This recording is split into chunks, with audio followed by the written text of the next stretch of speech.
With this, friends, it's time for our next speaker of the day. And our next speaker of the day is already with us. You are welcome, Professor Piyush Kamal Sinha. I could see your smiling face on the screen. Welcome, sir. It's wonderful that you have already joined us, before time. Giving the introduction to Professor Piyush Kamal Sinha. Uh, Sir is a postgraduate from Jawaharlal Nehru University, New Delhi, who is at present working as a professor in the Department of History, Magadha University, Bodh Gaya. He has been a research associate at the Indian Institute of Advanced Studies, Shimla. He is editor-in-chief of Beyond Disciplines, a biannual refereed journal for studies and research in humanities and social sciences. He has presented papers at several national and international seminars and conferences and has published a large number of research papers on historiography and tribal and regional history. His publications include, among others, a book on regional history entitled Early History of Bihar. His forthcoming books include V.S. Smith on Early India and From Religion to Politics, The Tana Bhagats of Chota Nagpur. So friends, now from Rajasthan, we had gone to Tamil Nadu and now we are coming to Gaya, Bodh Gaya, from where Professor Piyush Kamal Sinha is going to address us. Sir, you are welcome and thank you so much for joining us today. Thank you, ma'am. Good evening, everyone. I'm grateful to the organizers of this program, this faculty development program, especially grateful to Anita Sharma, ma'am, who gave me an opportunity to speak on this platform. I shall share my views on objectivity and ethics in research. Of course, Kalpana Purohit ma'am and Mangai Wilson ma'am have spoken so well on ethics that perhaps very little is left for me. Still, I will try to add what has already been said by them. I shall begin my talk with my concept of research. I shall talk about research, basic requirements of research, and its methodology. And thereafter, I shall speak on objectivity and ethics with reference to researches in social sciences. Research means a search for facts. Everybody knows. This is not new. Research means answers to questions. It means solutions to problems. Research is a purposive investigation. Research has a purpose. It is, one can say, it is an organized inquiry. It seeks to find explanations to unexplained phenomena, to clarify the doubtful facts, and to correct the misconceived facts. But a big question is, how is this search made? What are possible methods or approaches? The search for facts, one can say, may be made through either arbitrary method or a scientific method. Arbitrary method of research or seeking answers to questions consists of imagination. I'm talking about arbitrary method.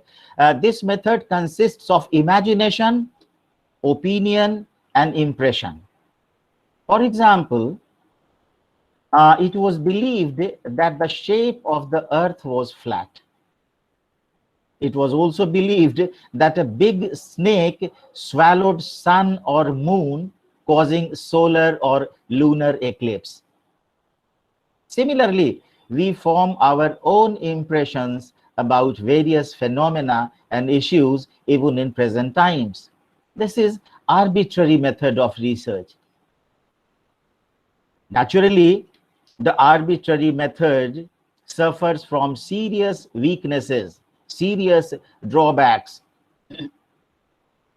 Most of all, I can say it is subjective.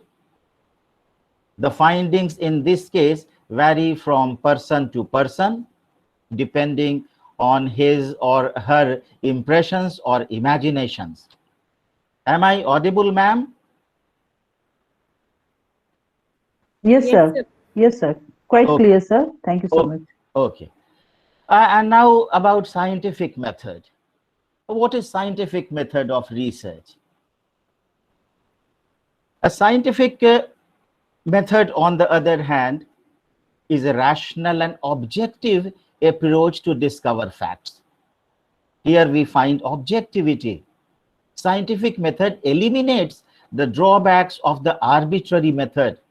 It is objective, it is precise, and one can arrive at conclusions on the basis of verifiable evidences using this scientific method.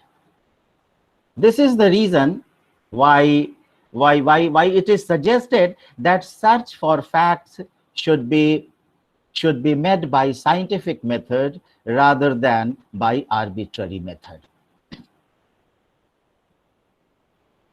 Thus, research is a scientific endeavor in all branches of knowledge, be it humanities. I am talking with reference to social sciences, but it is valid for all branches of knowledge: humanities, social sciences, physical sciences. It involves scientific method, which is a systematic step-by-step procedure following the logical processes of reasoning. Here it is important to know that it is not the facts, very important, it is not the facts which make science. Rather, science is the method by which facts are dealt with. In other words, what makes a science is not the nature of things with which it is concerned. Biology is a science. If biology is a science, English may also be science. History is also a science. That is why I'm saying what makes a science is not the nature of things with which it is concerned, but the method by which it deals with these things. Likewise,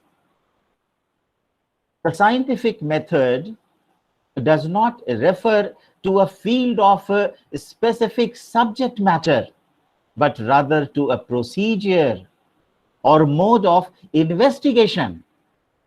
It is an objective, logical, and systematic method of analysis devised to permit the accumulation of reliable knowledge.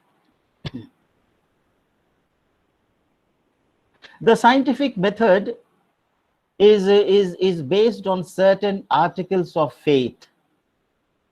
These are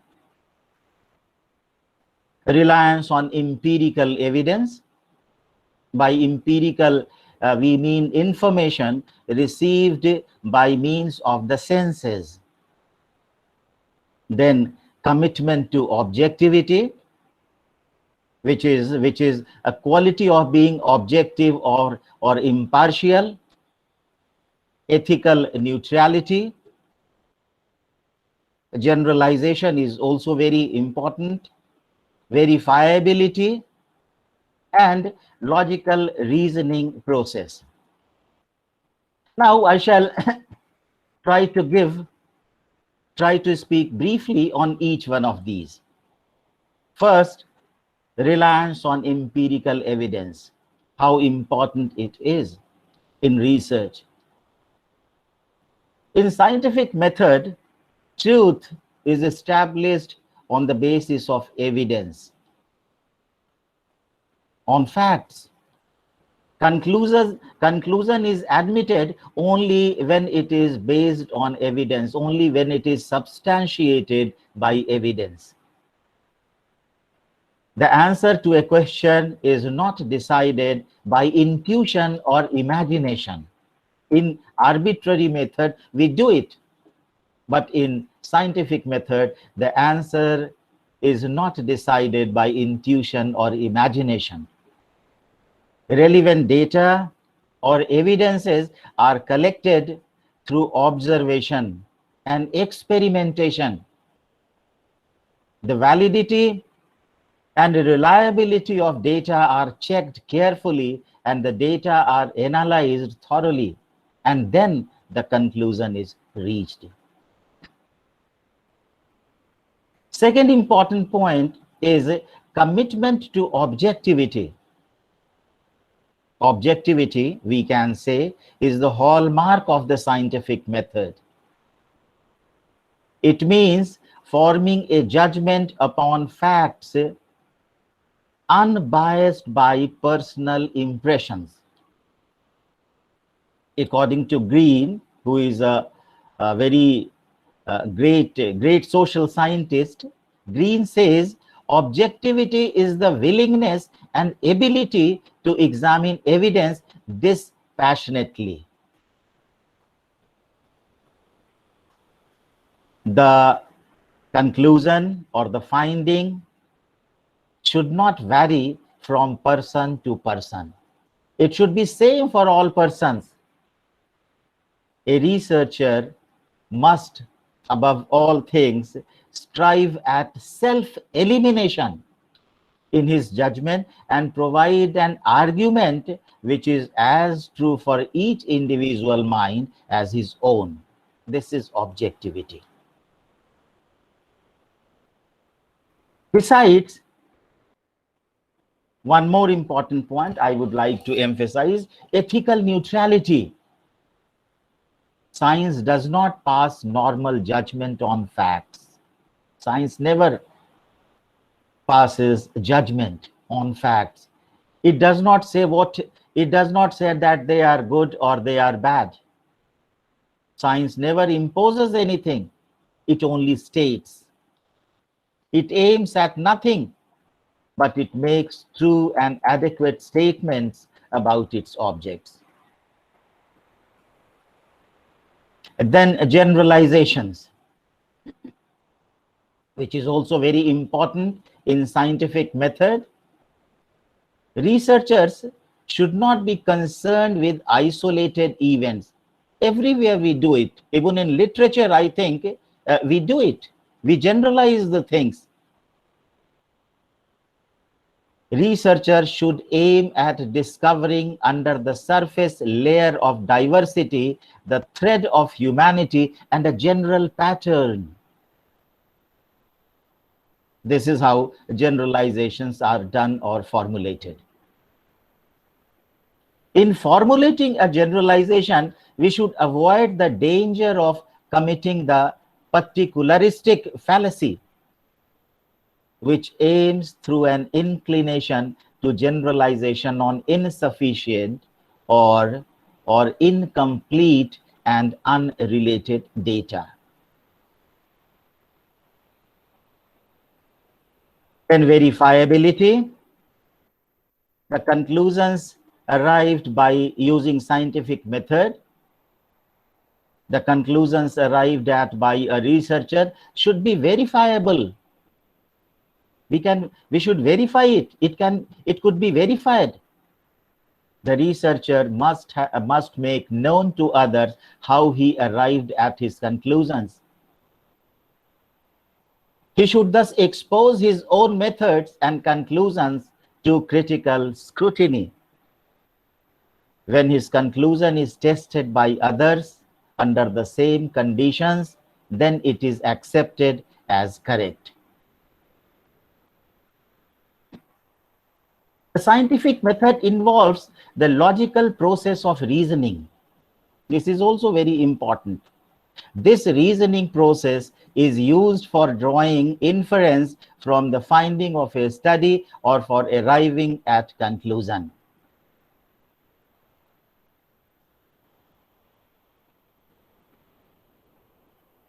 Now, about the components of scientific approach. The scientific approach has two components, the procedural and the personal. First, I would like to speak on procedural component. The procedure of scientific method involves some major steps like define the problem, establish hypothesis as to causes, as to explanations, solutions of the problem. Then the next step is collect the data, then analyze the data to test the hypothesis and draw inferences. So these are some major steps. The researcher must have a thorough knowledge of the subject matter of the problem so as to formulate a conceptual model for its study. He must operationalize the concepts to determine the data requirements. He must select appropriate methods for collection of data and use relevant techniques for testing hypotheses. All these steps require creative imagination, extraordinary care, and patience. In literature, we need imagination, extraordinary care, and patience more than any other science, more than any other subject. And now the second component of scientific approach, the researcher personal qualities.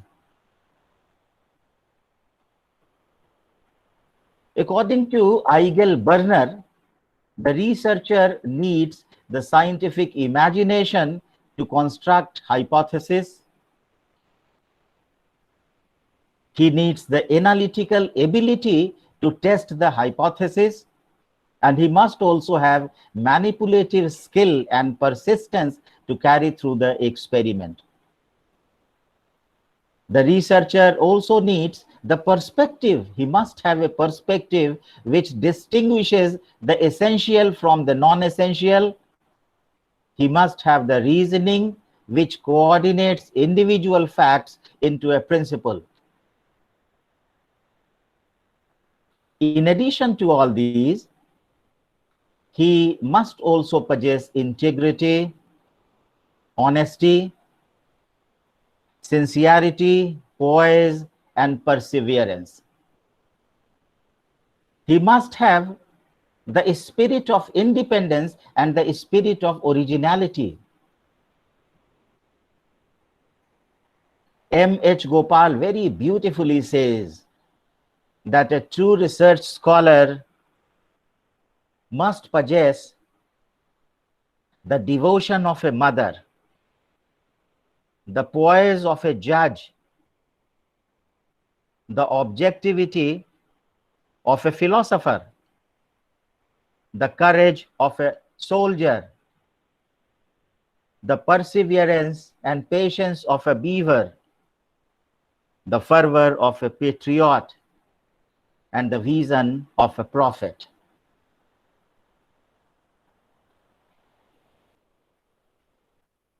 Above all, the scientific method calls for scientific attitude.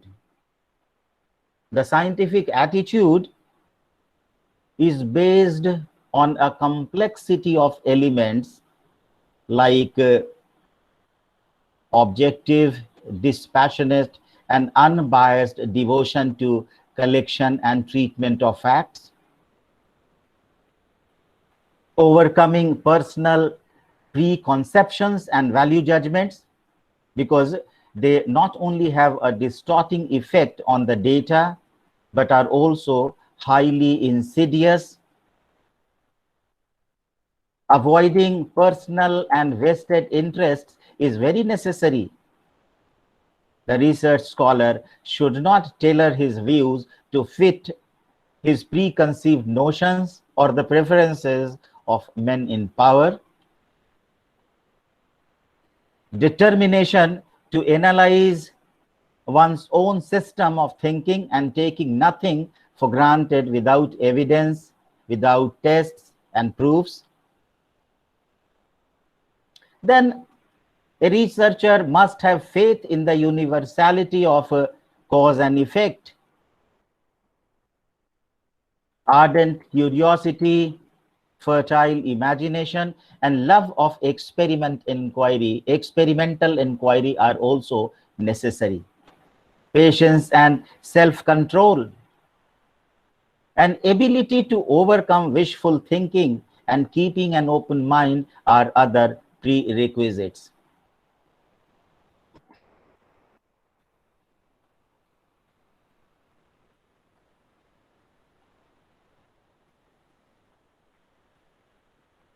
All these are components of the scientific attitude, which tend to correct not only factual error, but also mental, emotional, and volitional frailties of a researcher.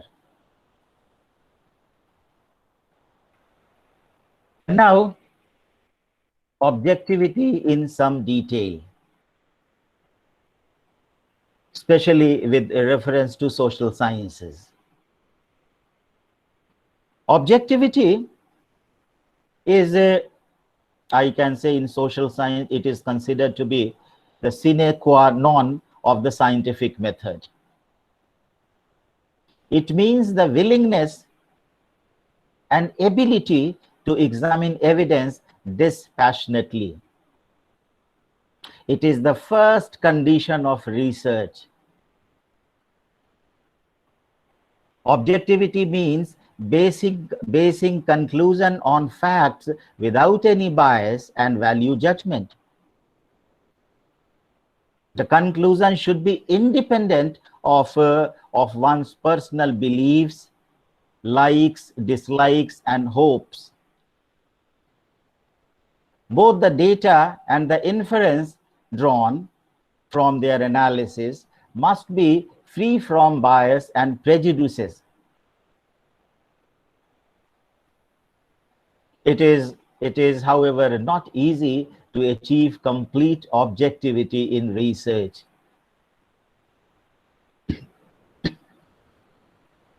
This difficulty, why can't we achieve complete objectivity in research? This difficulty arises out of the adverse influences of personal prejudices and bias, value judgment, ethical dilemma, and complexity of social phenomena. Personal prejudices and biases emanate from habits of thought, temperamental weaknesses, skeptical attitude, wishful thinking, vested interest, etc. These make us to believe something without considering evidence, which is very important, which one can say the soul of research. A researcher's attitude is also influenced by his values.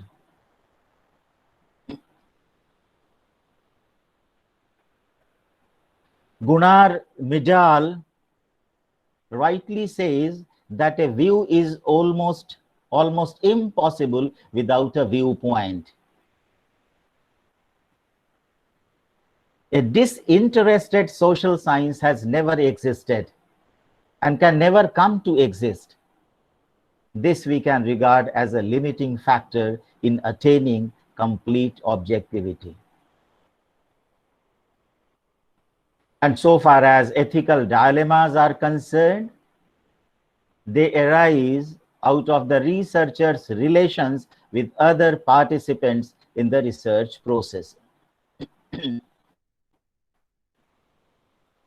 There are 4 types of interpersonal relations that pose potential ethical dilemmas. Number 1, relations with those sponsoring the research. Number 2, relations with those permitting access to sources of data. Number 3, relations with the investigators connected with the research project.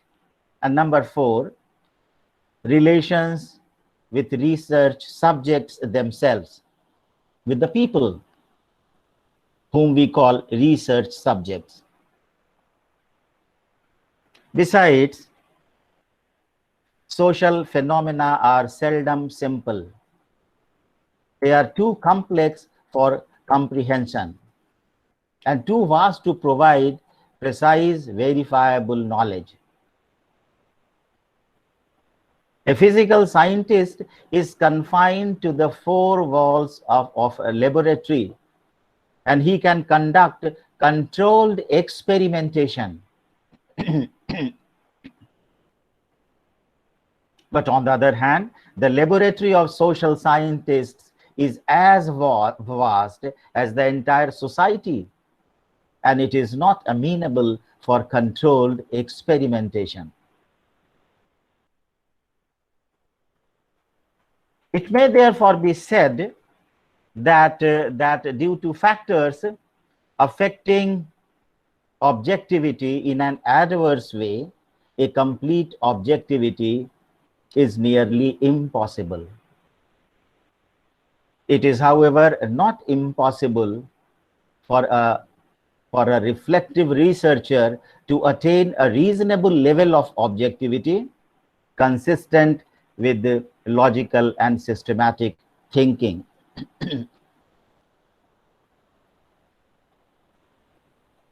A researcher must have utmost patience and self-control. He shouldn't be overwhelmed by personal likes or dislikes. He must discipline himself to avoid prejudging the phenomenon under study.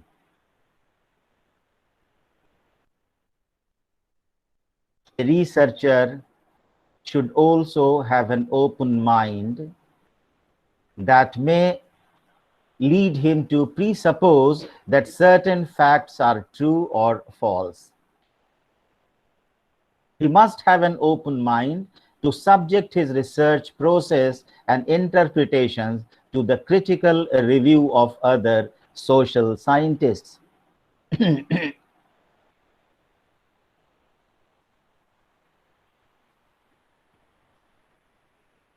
I can say, I would like to add here that group researches are more objective. It has been found that researches made in groups are more objective than an individual research, because group interactions reduce the influence of personal biases. Moreover,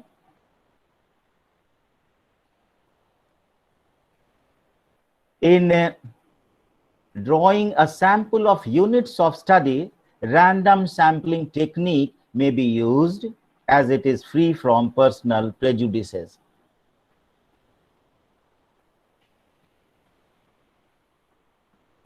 Appropriate statistical and mathematical techniques of analysis may also be used, as they too are free from personal prejudices or subjective bias. The fact that a social scientist is a part of the human society which he studies gives rise to certain limitations. Man must have to be his own guinea pig, as pointed out by Julian Huxley. But as he cannot be completely so, a complete objectivity is nearly impossible to be achieved. And now, ethics in research, on which Kalpana Purohit ma'am and Mangai Wilson ma'am have already spoken. I shall speak with reference to social science, try to add what has already been said, will not repeat the same thing.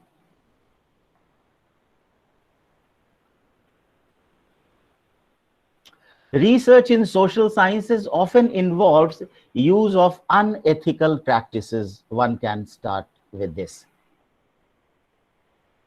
Issues of ethics arise primarily out of researchers' relations with sponsors of research, with those who permit access to sources of data, and out of researchers' relations with research participants or respondents. Research, as we all know, may be funded by research promotional bodies like research foundations, Indian Council of Social Sciences Research, Indian Council of Historical Research, and similar other councils, and University Grants Commission, etc., etc. In this case, the funding takes the form of research grant. Very simple, everybody knows. We get research grant from UGC and other similar bodies. We forward our research proposal to the promotional body for research grant, and the grant agency simply sees the merit of the proposal and releases grant. It doesn't put any restrictions on the research project and also does not prohibit the publication of the results for consumption by the third party.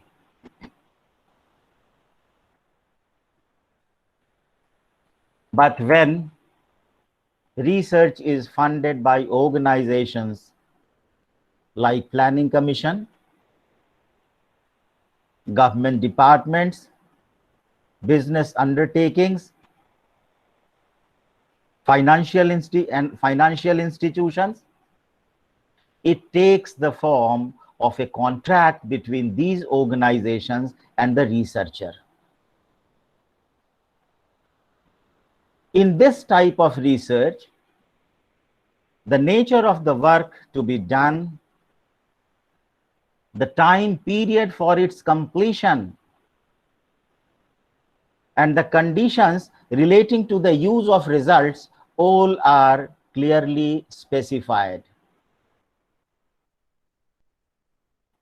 Given the highly structured and restricted nature of this type of research and the explicitly stated intention of the sponsor, the primary ethical questions posed are whether the researcher wants to operate within the confines of such restrictions and whether he is willing to accept the restrictions regarding the publication of the research findings. The researcher must decide these issues before accepting the assignment.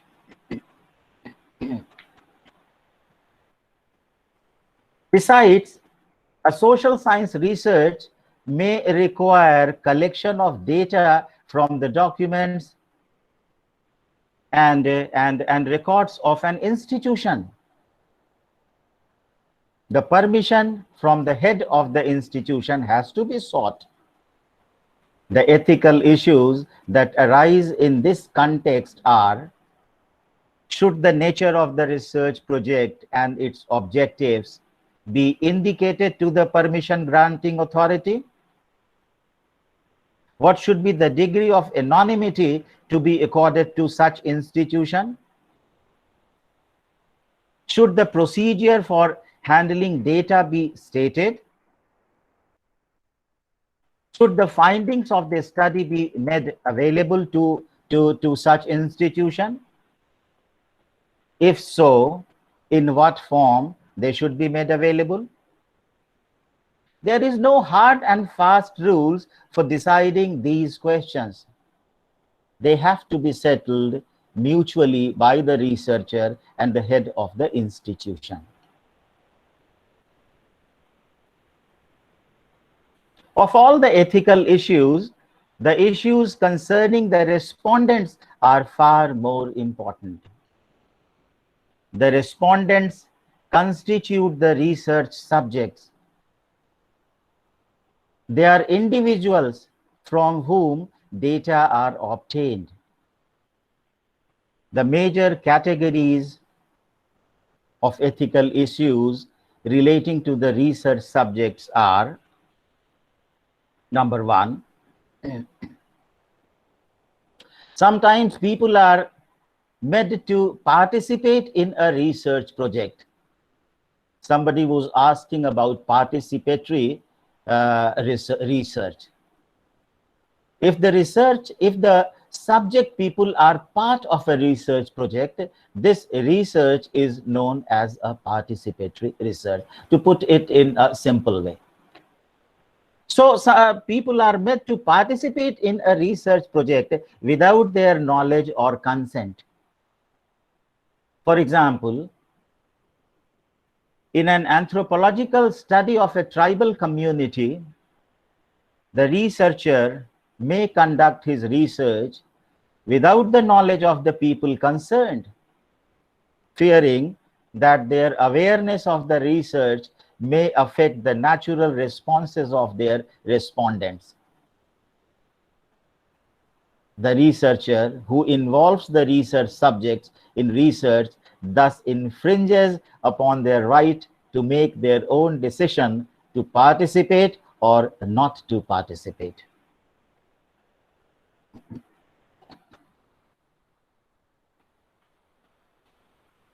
Ideally speaking, the research subjects' consent should be obtained after giving them enough information about the proposed research.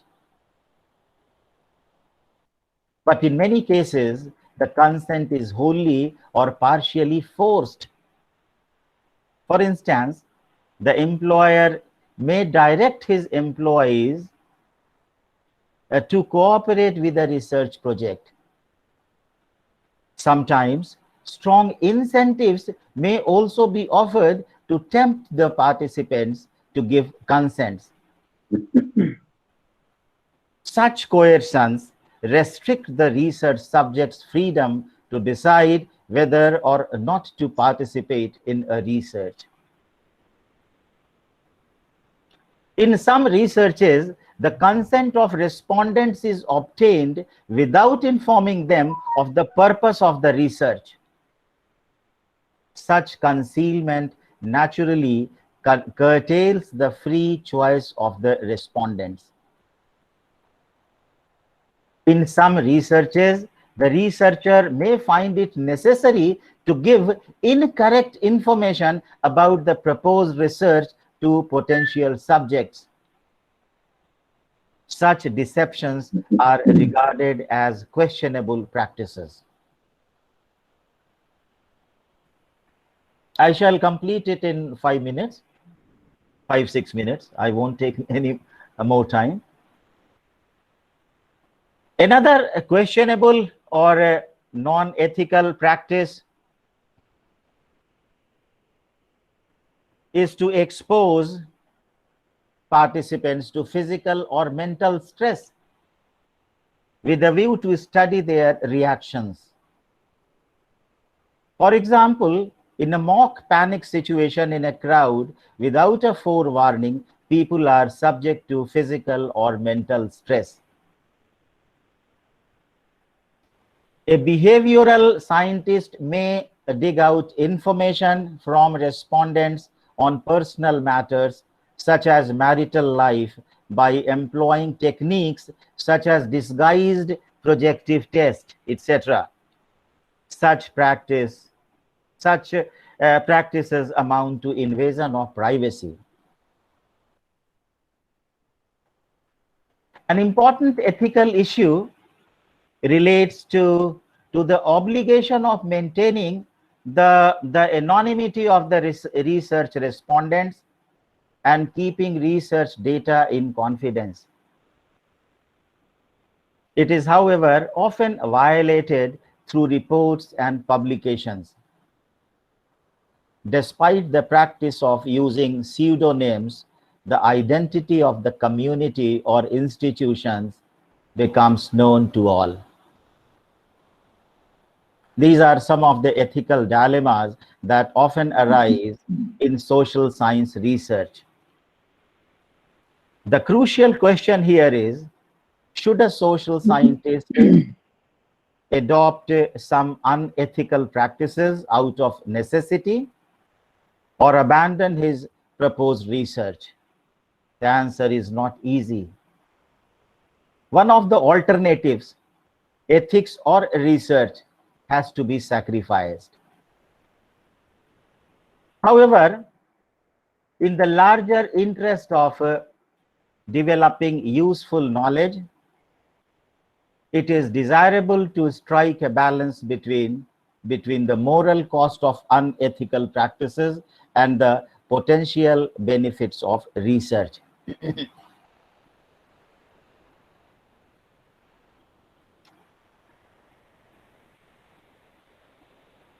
There is no doubt that researchers have an obligation to the research subjects, but they have a greater social responsibility too, to find facts relevant to the solution of pressing human problems, and thus to promote social welfare. An evaluation of such potential benefits of research and the moral cost of unethical practices will provide the clue to the choice. When the benefits far exceed the moral cost, it is desirable to go ahead with the research, even if it calls for some unethical practices like concealment of fact, invasion of privacy of respondents, etc. Thank you very much. Thank you so much, sir. It was really wonderful, especially for as being a social scientist. It was a very well-researched presentation, and because we are from the literature background, so friends, today we had the very first speaker was from literature background. She talked about the literary thing. The second speaker was from the language background. She was a linguistic over here, and our third speaker of the day, Professor Piyush Kamal Sinha, sir. He is a social scientist, being a historian. So I think you got the idea about the scientific, research and the empirical, study, which is often being, done in social by the social scientists or in all the humanities except literature. Because in literature we had to go more theoretically, while if you go to the other, social sciences, I think you go more factually because you collect the data, then you apply some, formulas and all to that, and then you present the hypothesis, and then you talk about the results or the outcome of the research. I think this is what basically Professor Kamal Sinha he was talking about, and especially when he said research is like a devotion of a mother. That was really too good, quite appealing to me, and no doubt that it's also a vision of a prophet. So thank you so much, sir, for this wonderful, informative, talk. There is a question, by someone, very scientific kind of question. I have forgotten. Just let me, sort out that question. If the person could come out himself, okay. This is Neen Kumar Manhas. He's asking question. Maybe he or she, I'm not sure. Relation between validity and reliability. What is the relation between validity and reliability? A very tough question, even to me also. Even I don't know. Very difficult to answer also. Okay. I don't think it's for you, sir.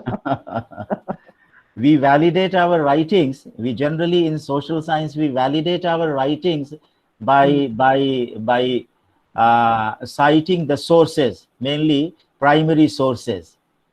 And verifiability is something we refer to one source and then verify it by using another source.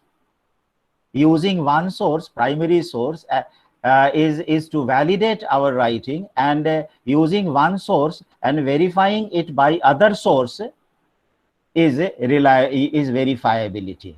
To put it in a simple way, it can be it's not very easy, but the best answer I think in a very simple way should be this. But to validate the fact, it means, and to reliability means to rely on those facts. So though I think you can't compartmentalize both the terms. Yes. They might actually cross each other, the validity and reliability. I think so, but I'm not sure about it. No, you are right. To validate, we use one source, and to verify, we use more than one source. Fine. That is the answer. I don't find any other question, but there are so many compliments to you, sir. Like very informative talk, very knowledgeable talks. People are really were enchanted by your speech. Before we talk to our audience, I must I must actually invite Dr. Shubhra. She has some important announcements to be made.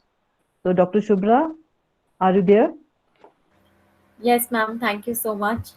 So I would just like to conclude congratulating everyone here on this platform for a wonderful FTP being organized by Government College for Women Parade, Jammu, in collaboration with the Government College Dhami, 16 Mile Shimla.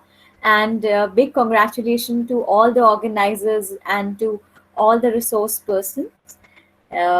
So it was a wonderful event today. The feedback form is sent in the link chat box. Please fill in the feedback form, and after filling, you can please leave the meeting. And all these recordings, all the session today were excellent, and they are being recorded. The YouTube link will be given separately in your email. It will be later on. It will be posted in all your emails. So please fill in your feedback form. It's available in the chat box. Thank you, ma'am. Thank you so much, Shubhra. And for the audience now, I must tell you, I have forgotten one thing, that we had a reporter also with us today, and Dr. Poonam Verma from 16 Mile Shimla. She was reporter of the day. Poonam, are you there? Can you show us? Poonam, are you there? Dr. Poonam? Yes, ma'am. Good evening to one and all present in this faculty development program. Thank you for having me here, ma'am. Yes, ma'am. Can you switch on your video, please, so that everyone can have a glimpse of you? Sure, ma'am.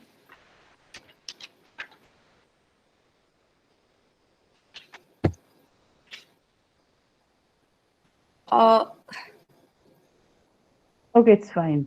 If it's not possible, I it's believe okay. it's not working, but Okay, fine. yes, Actually, ma'am. really raining in Shimla, and Dr. Poona Verma, she's an excellent teacher, and she is into English department, and she's the reporter of the day. She's actually making the report for the day of all the three presentations. Now the house is open to all our participants over here. But before that, I must confess, and I must actually welcome the people, those who have joined internationally with us. They are from Sri Lanka, Indonesia, Greek, Turkey, Philippines, Egypt, Nepal, Australia, United Kingdom, India, and Pakistan. We have people here, and we welcome all our international participants, especially people those who are from United Kingdom, and I think Egypt and Australia, because they are facing odd times at this hour. In India we have evening hour, but they have different times over there. It's quite early mornings, but still they are with us, and that's great for this FDP. And we're really blessed to have these people as participants, as well as our resource persons in the coming sessions. So we welcome you all from India. A warm welcome from Cape Comorin Trust, DC Dhami, and Parade College Jammu.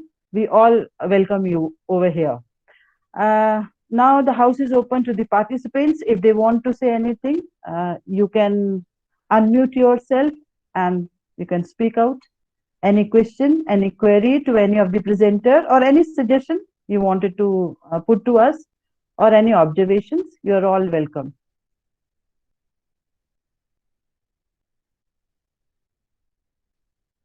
Please unmute and you can speak out if you want to say anything. Abhimanyu, would you like to say? You are visible to me. Yeah. Okay. Hi. All I can say as a participant as well as an organizer that all the speakers that we have today, the resource persons, very informative, very fluent with whatever content that they have. It is very, they have given altogether a different dimension to our thought process in research and ethics. Because as it is, I have actually taken down, ma'am, your quote, which you have said in the beginning of the session, that now we have learned to fly like birds and dive in water like fish. And now we need to learn only one thing, that is ethics. Absolutely right. With the changing society, just almost few years, not few, 2 years ago, we were doing research sitting in the library. Now we can't go to the library, then doing research online. So certainly the ethics changes, right? Digital humanity has evolved, right? Rather, the entire digitalization of the entire education has changed now. So ethics system has also changed. So you very rightly said that these resource persons were very thorough with their topics, and they have given a very new insight into today's research scenario. And lastly, there is something very inquisitive that has come up to my mind, Anita ma'am, and that is your college is, I think, it's 16 miles, right? It's a beautiful serenic, with beautiful serenic beauty. You know, where is the 17 mile? It is in Jammu. There is a place called as 17 Mile. It is very famous. There is a heritage spot near it. We get a burfi, very typical type of burfi over there near 17 miles. So whenever I heard about 16 mile, I read it on the brochure as well. So this thing came to my mind that Shimla has 16 mile, Jammu has 17 mile. So and this and Dr. Regin has actually been able to cover all the miles across the globe and provided us the platform to come and interact and learn many things. So grateful to Dr. Regin also, and we already have Dr. Shubhra, a very smiling and charming personality from Jammu, very supportive and open to all kind of ventures she is. So thank you to the organizers. As a participant, I'm saying so. Thank you so much. Thank you so much, Abhimanyu. It was wonderful listening to you. Okay, we got 2 questions in the meanwhile.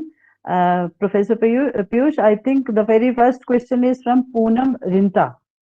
She's asking, sir, what is the difference between reference and bibliography? It's a very basic question of research and a very wonderful question. Difference between reference and bibliography. Sir, you're muted. Please unmute yourself.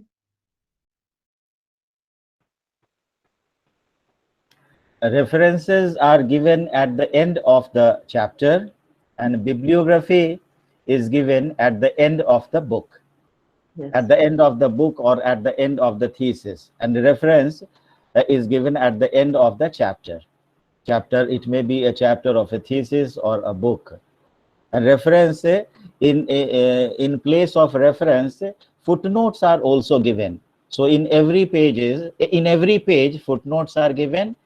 So that is the difference. Reference at the end of the chapter, and bibliography is given at the end of the thesis or book. That is the only difference. Yeah, sometimes even we call references works cited, even that is being allowed. Yes. So there is one more question, sir. This is from Sneh Shimla. She's asking, other source will be the secondary sources, sir? I didn't get the question fully. Other source will be the secondary sources. I think she means to say beyond the primary, text. The other books are which we take, will they be the secondary sources? They will be called secondary sources. Yes. There are 2 types. Mainly, there are 2 types of sources: primary sources and secondary sources. One thing one has to keep in mind: what we call primary source in history may be secondary source in sociology.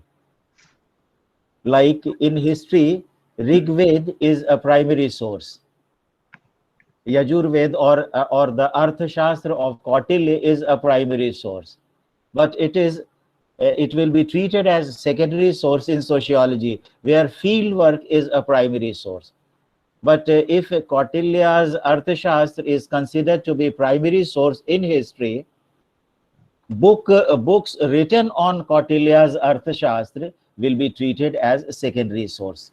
Like Professor Ramcharan Sharma has written a book on Kautilya's Arthashastra.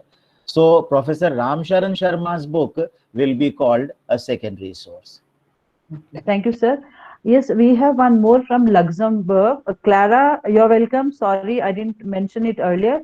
Clara Moore has also joined us from Luxembourg, and that is a great thing. So I think tomorrow we are going to have more speakers with us. Thank you so much, everyone.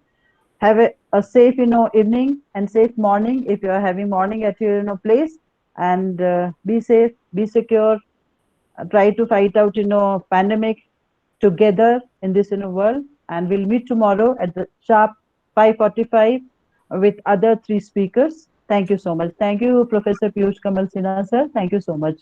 Thank you. Thank you, ma'am. The most wonderful thing is that our chief guest is there with us throughout the session. So thank you, our chief guest, ma'am, Dr. Lalita Chandan, ma'am, too. Thank you so much, ma'am. So